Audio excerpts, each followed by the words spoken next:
Tayo muna kayo bago.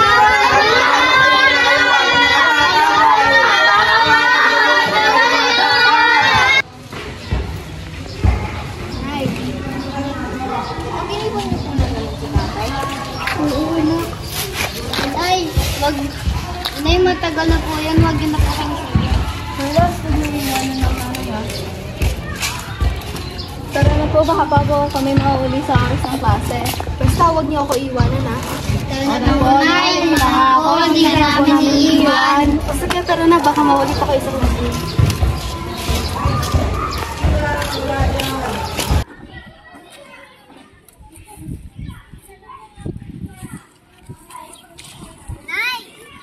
Malaki na po ako, sana maging doktor ako.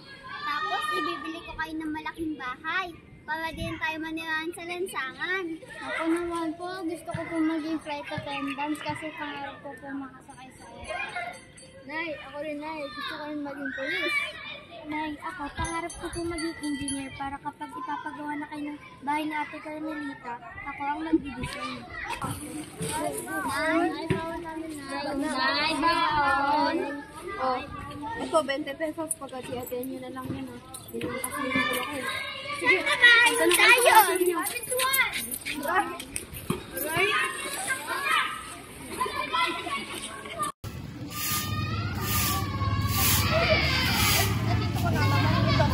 May kape ako ka lang.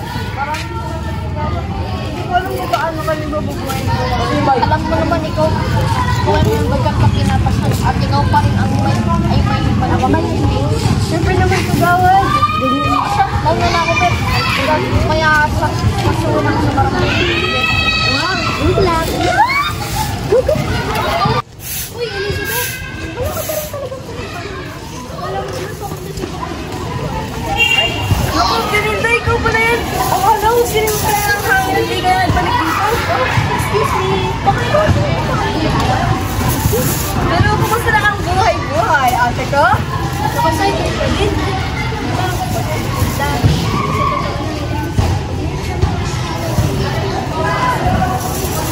Tama, parang ako. Masalansangan ako, madaming tao, pero wala, parang ako pa rin nagsa. Pero pag hindi yung lubang ako, wala.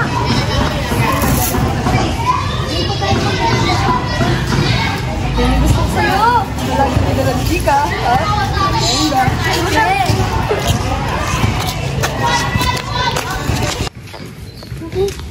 Ito parang may dalawang magjawa dito.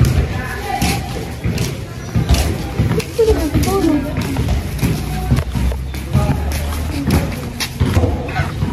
Sino ko kayo?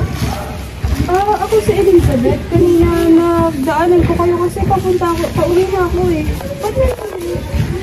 Pero, gusto nyo na ba? Oo. Mainit-init pa to, ano. Kakabili ko lang kanina din. Maraming salamat po. Anong pangalan nyo? Ako po si Ibon. Sa po si Bigyan. 3 araw na po kami.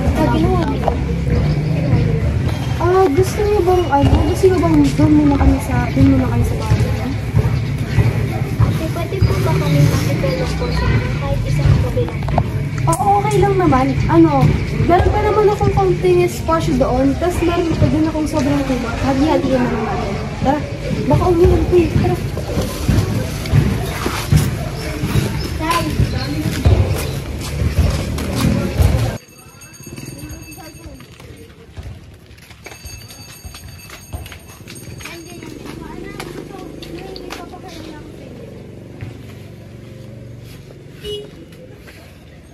Sino ka sila? Sila si Efren at si Abigail. Sila, makikitira muna sila sa atin kasi wala silang pansamantalang tirahan.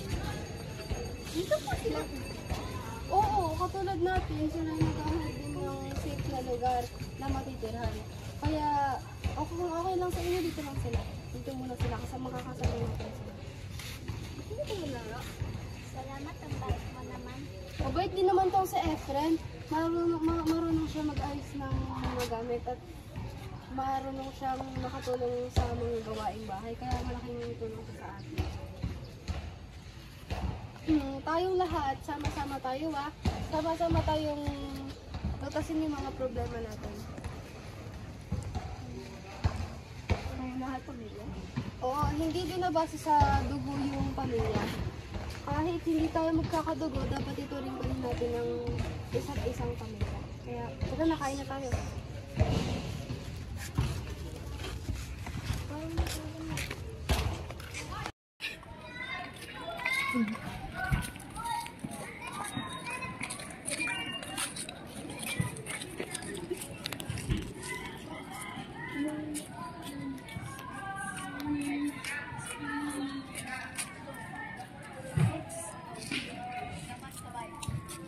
Straight ka. Uy, straight ka.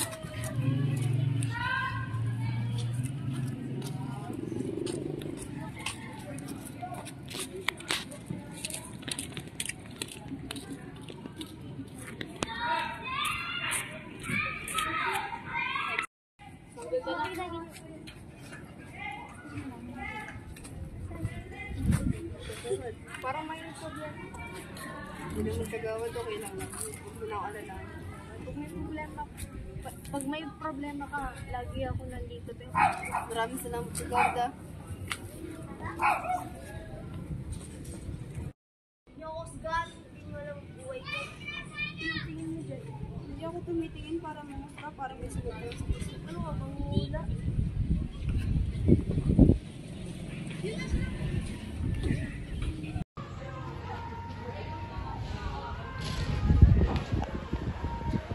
Excuse me po, ate.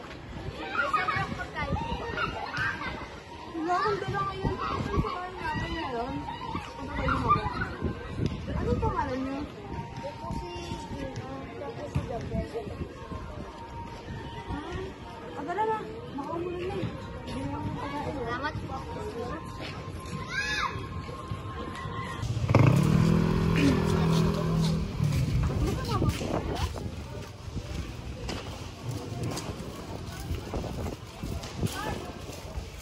Anak, pakikuha yung cardboard.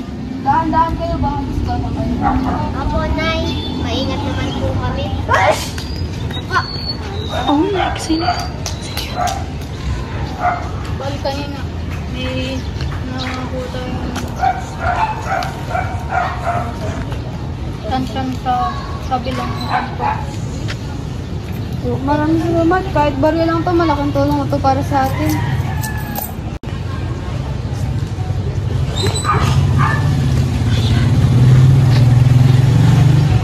Elizabeth.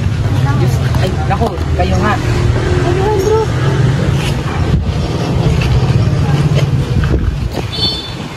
Kahit anong kailangan mo, huwag ka maglalapit sa nanay ko.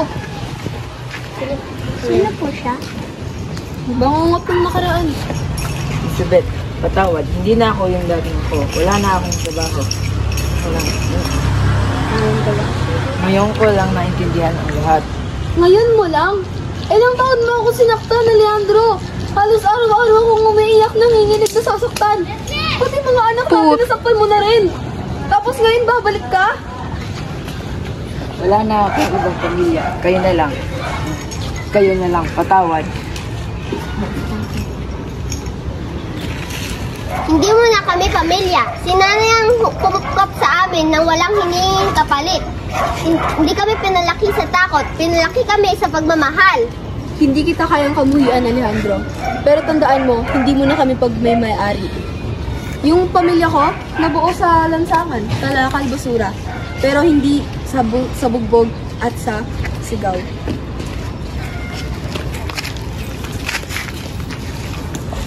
Tara, suntukan tayo. Uy, tama na. Igilan mo nga ako. Di mo ba ako kilala? Huwag ka makialam kung anong masaktan. Hindi ka naman kailangan na kilalanin. Hindi mo rin ako kailangan kilalanin. Gusto ko lang naman maging maayos ka dahil alam ko masakit yung nararamdaman mo ngayon. At hindi mo kailangan makapagsuntukan.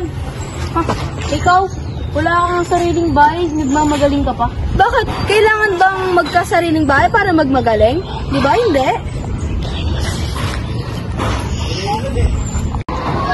Ma, hanggang kailan po tayo? Hindi ko alam, anak.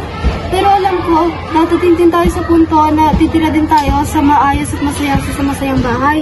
Manalig ka lang at magtiwala sa Diyos anak, dadating din tayo dun. Tara na, magagabi na.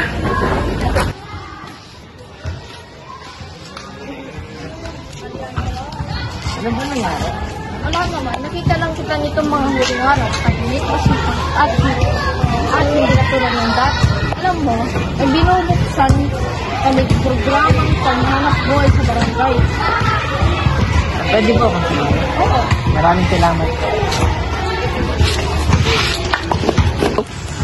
Kaya pa naman dito? Elizabeth? Bakit ka dito? Di ba sinabi ko sa'yo wala ka ng Alam karapatan? ko, hindi ako dapat, pero araw-araw pagsisisihan ko yung lahat.